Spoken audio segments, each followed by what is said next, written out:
I don't want to pivot too far here, but like I do want to kind of like talk a little bit about your experience with Copper Canyon, because the New Testament is your like first book with them. It's your second book. Second book, yeah.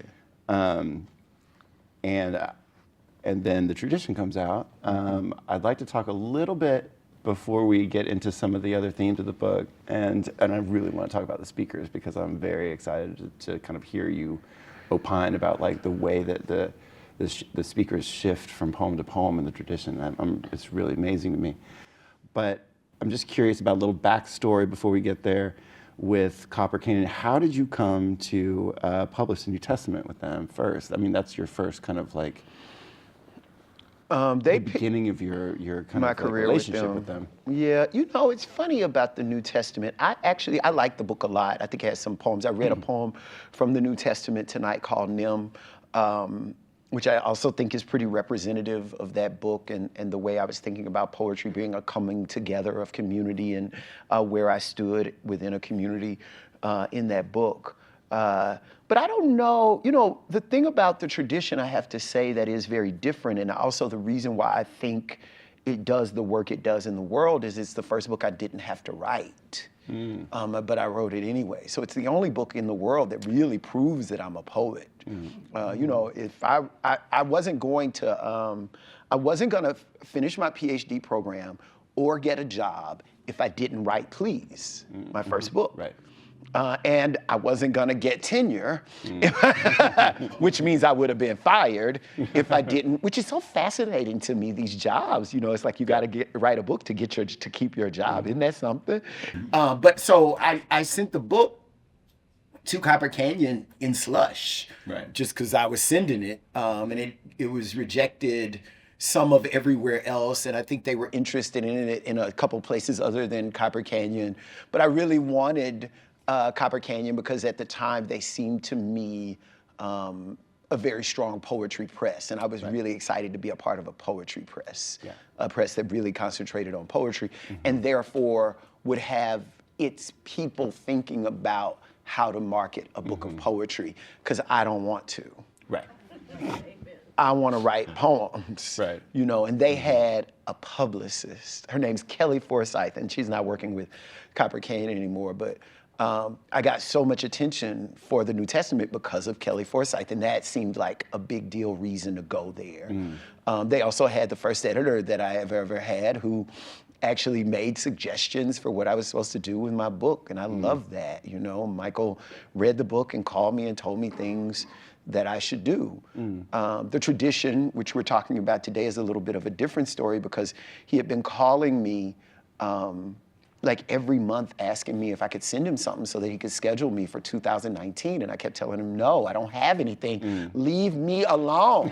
You know, because it was really giving me anxiety. Like, I'm a slow writer, and I felt like my editor is like on my back about making a book, and I don't see why I gotta make a book, you know? And so I don't need tenure, you know? It's like, I thought the whole point was you get tenure and take long naps. So when I started writing all those crazy poems, I was like, oh shit, I might have a book that could come out in 2019. I mean, this thing that never happened to me happened, and maybe I can. And I remember I said, I called him on the phone and I said, hey, remember when you kept asking me? And he was like, you cussed me out. I was like, yeah, I want to apologize about that. Because I think I might have something by I asked him, by when would I need to be done? And he had said something like April in order to make a 2000. I was like, I think I might be done by April.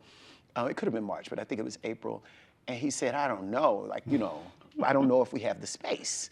He was like, but send me what you got. So I sent him the poems I had been writing. He called me back. And he said, hell yeah, we're publishing. He's so great. I mean, you know, your editor is talking to you like using the word hell. It's like, come on, Michael Wiegers, you know? So I was like, I'm in the Copper Canyon family. So that's sort of how those books ended up with Copper Canyon. I mean, a similar thing happened with my book covers. I was able to choose both of them, and they've always been very good about finding. All three of the book covers are stunning. Oh, I mean, thank you so much. Thank you. Thank you. that means the world to me. I always wanted to, it's important to me actually that the book be really a beautiful thing on its own, because then people will buy it and put it on their coffee table. Right. Yeah. Like, you don't have to read it. Right. Yeah. I just want you to buy it. Yeah. Reading is just a bonus. I tell people this all the time. You know, books are really great gifts too. They're really, I mean, and just because when somebody gives me a book for Christmas or my birthday, I don't have to read it. Yeah. I mean, I probably will, but you right. feel like, oh my God, this person is giving me education. Right? It's beautiful. Just giving you worlds. Yeah. Giving me somebody's imagination as a gift, I just think it's really nice. In your experience with Michael and the rest of that team, were there ever any kind of like either like eureka moments where like, oh, he's really right about this, or were there like more like moments where you're just like, no, he's not right about that? He's always right. I mean, he's never right and always right. He's always right that something's up. He's just wrong about what it is. And he makes really bad suggestions. Like Michael, like, oh God, thank God you're an editor, because that's bad writing that you are trying to get me to do. Like, he'll try to say, oh, you should say this instead at this line. Okay. At which time I'll be like, well, why would I say that? Because I'm a bad poet? Because I don't know how language works? Like, that's crazy.